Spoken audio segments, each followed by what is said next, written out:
She had been declared dead 7 years ago, eating pretzels. Now, at 30,000 feet, the pilot screamed, "We can't control the aircraft." Andrea walked to the cockpit and spoke one word into the radio.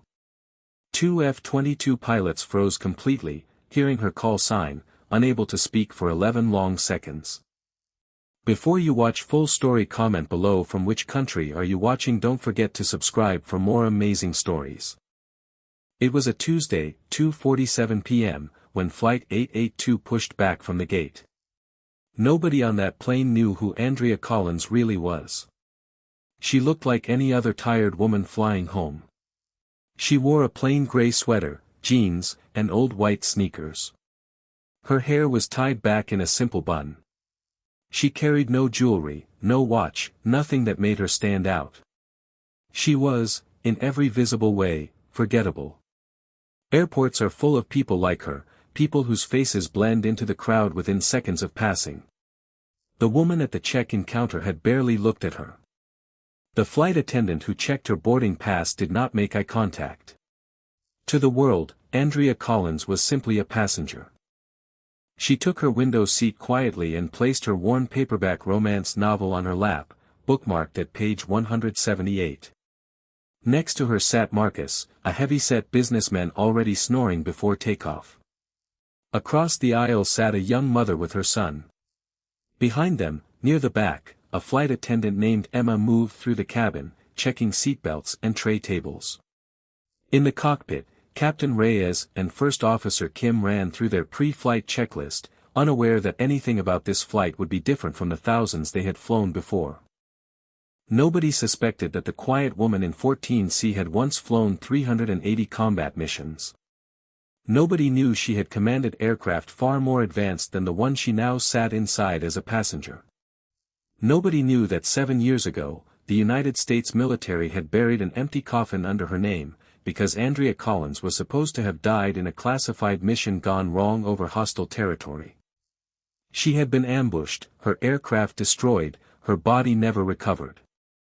Officially, she was gone. In truth, she had been rescued, debriefed, and quietly retired from a life the world was never meant to know about.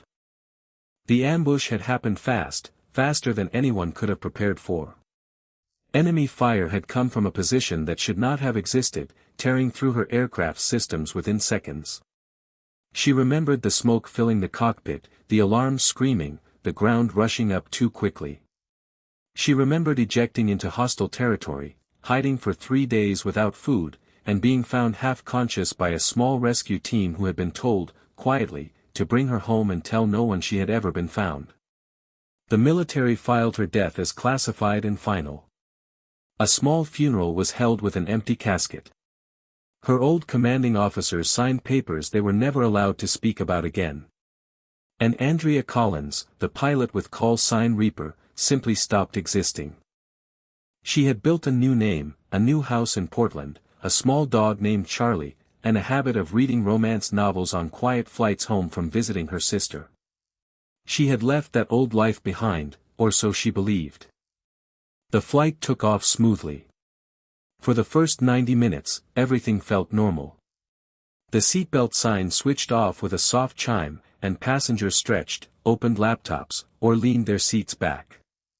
Drinks were served on a small metal cart that squeaked slightly every time it rolled forward.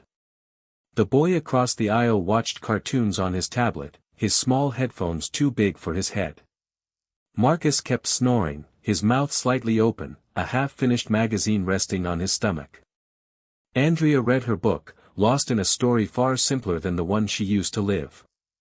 Outside her window, clouds stretched out flat and white beneath the wing, calm and endless, the kind of view that made people forget they were sitting inside a machine flying through thin, cold air 7 miles above the ground. Then, without warning, the plane dropped. It was not a small dip. It was a violent, stomach-turning fall that threw drinks off trays and sent gasps through the cabin. A cup of coffee flew into the air and splashed across a stranger's shirt. Bags shifted inside the overhead bins with a heavy thud. The seatbelt sign flashed on with a sharp chime. Overhead bins rattled. A woman too rose up, screamed, her hands gripping the armrests so tightly her knuckles turned white. The plane leveled off for a moment, shaking hard, then dropped again, harder this time, forcing everyone's stomachs into their throats. In the cockpit, Captain Reyes fought the controls, his knuckles white. "We're losing hydraulic pressure," he said to First Officer Kim, his voice tight. "Elevator authority is severely degraded." He pushed forward, and the aircraft barely responded. Kim's hands moved fast across the instruments, but the numbers kept getting worse. Warning lights blinked red across the panel. "Mayday, mayday, mayday," Reyes called into the radio, his voice cracking with barely controlled fear. "We can't control the aircraft. Flight 882, major control system failure. Requesting immediate emergency assistance." Back in the cabin, panic spread like fire. Passengers gripped armrests. A child cried. Emma, the flight attendant, moved through the aisle trying to keep her voice calm, telling everyone to stay seated, to breathe, that everything would be fine, even though her own hands were shaking as she said it. Marcus, now fully awake, stared straight ahead, his knuckles white against the armrest, whispering a prayer under his breath. The young mother across the aisle pulled her son tight against her chest, covering his ears from the sound of frightened voices around them. An older man near the front kept repeating that this could not be happening, as if saying it enough times would make it untrue. Andrea Collins did not scream. She did not grip her armrest. She closed her book slowly, marked the page again, and sat very still. Something old and familiar had woken up inside her, something she had buried 7 years ago along with her name. The plane dropped a third time, harder than before. Overhead, oxygen masks fell from their compartments, swinging in front of frightened faces. Marcus woke with a jolt, grabbing his mask with clumsy, panicked hands. The young mother pulled her son close, whispering that it would be okay.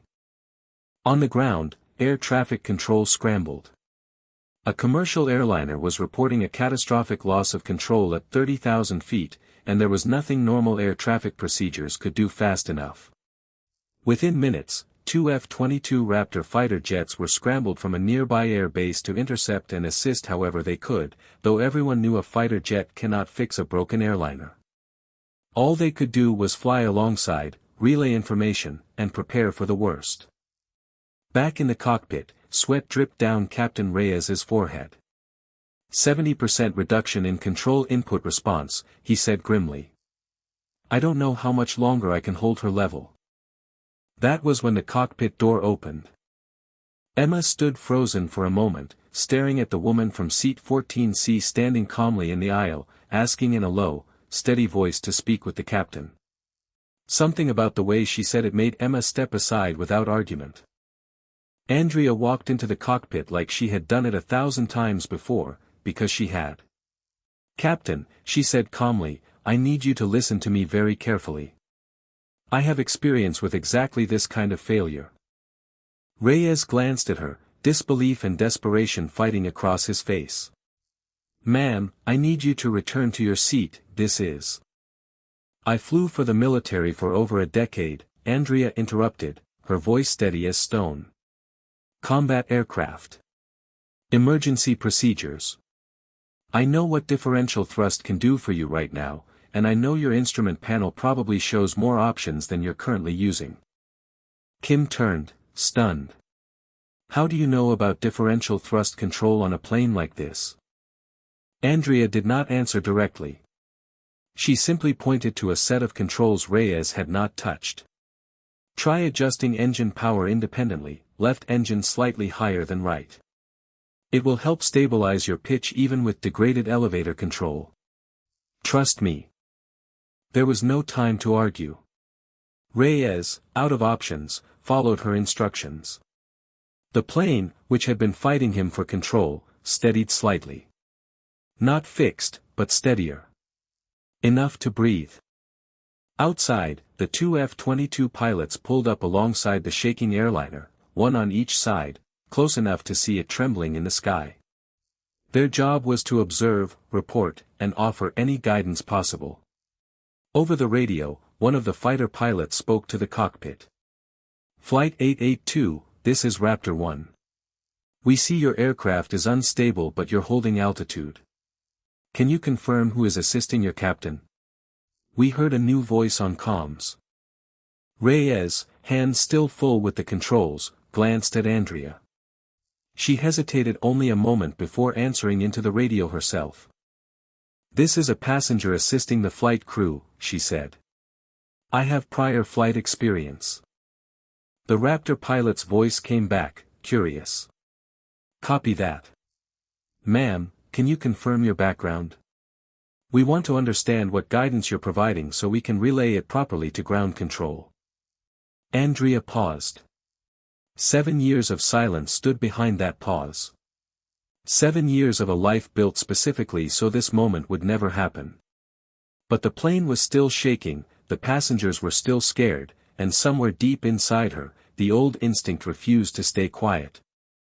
I flew 380 combat missions, she said simply. I understand aircraft systems under failure conditions. Copy, the Raptor pilot replied, though his voice had changed, sharpened with new attention. Ma'am, can we get a name or call sign for our records? Ground control is asking. Silence filled the cockpit. Ma'am, the pilot pressed again, your call sign, please. Andrea looked out at the wing of the aircraft, steady now beneath her borrowed guidance, and for a moment she was somewhere else entirely, somewhere with sand and smoke and the sound of an engine dying beneath her. Then she came back. Reaper, she said quietly into the radio. 11 seconds of complete silence followed. In the cockpits of both F-22s, the pilots froze completely, hands still on their controls, neither one saying a word. Not static, not noise, just pure stunned silence stretching across the radio channel between the two fighter jets and the trembling airliner. Then the Raptor pilot's voice returned, no longer calm, no longer routine. Say again. Say your call sign again. Reaper, Andrea repeated. Another pause, shorter this time, filled with disbelief. Ma'am. Reaper was reported killed in action 7 years ago. Confirmed deceased. That call sign was retired. I'm aware, Andrea said simply. In the other F-22, the second pilot broke in, his voice shaking slightly. If this is really Reaper, sir, then whoever is flying that airliner right now has more combat emergency experience than anyone in this airspace, including us.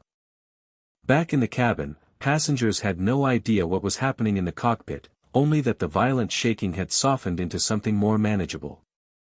Marcus gripped his armrest, eyes wide, watching Emma move calmly now instead of frantically. The young mother held her son a little less tightly. Somehow, without knowing why, everyone in that cabin felt the shift from chaos to control.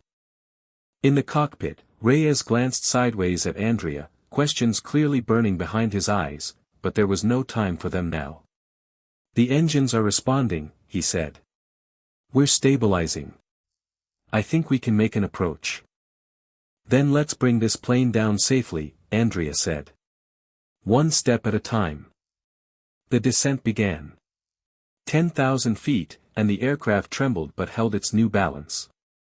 8,000 feet, Reyes following Andrea's guidance precisely, adjusting thrust in small increments. 6,000 feet, Emma moving through the cabin one final time, checking that every passenger was braced and calm as they could be. 4,000 feet, the two F-22s staying close on either side, silent guardians escorting the wounded aircraft toward the ground. 1,000 feet, the runway coming into view, lights blinking through the haze. 500 feet, Reyes's hands steady now, guided by instructions from a woman the military had once buried. 200 feet, Andrea standing quietly behind the captain's seat, watching the ground rise to meet them. 100 feet, every passenger in the cabin gripping the seat in front of them, holding their breath together as one. The wheels touched down hard but controlled, bouncing once before settling firmly onto the runway. The engines roared as Reyes applied the brakes, and slowly, steadily, Flight 882 came to a stop. For a moment, nobody in the cabin moved. Then, all at once, the passengers erupted into relieved cheers and tears. Marcus wiped his eyes, laughing shakily. The young mother hugged her son so tightly he squeaked. Emma sat down in the nearest jump seat and simply breathed, hands trembling now that there was finally time to feel afraid. In the cockpit, Reyes turned to Andrea, his face full of exhausted gratitude.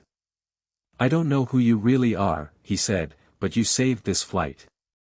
Andrea shook her head gently.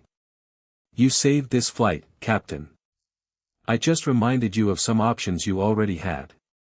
You're the one who flew it down." Outside, the two F-22s peeled away into the sky, their job complete, though both pilots would spend the rest of their careers talking about the day they heard a dead call sign answer them from a commercial airliner.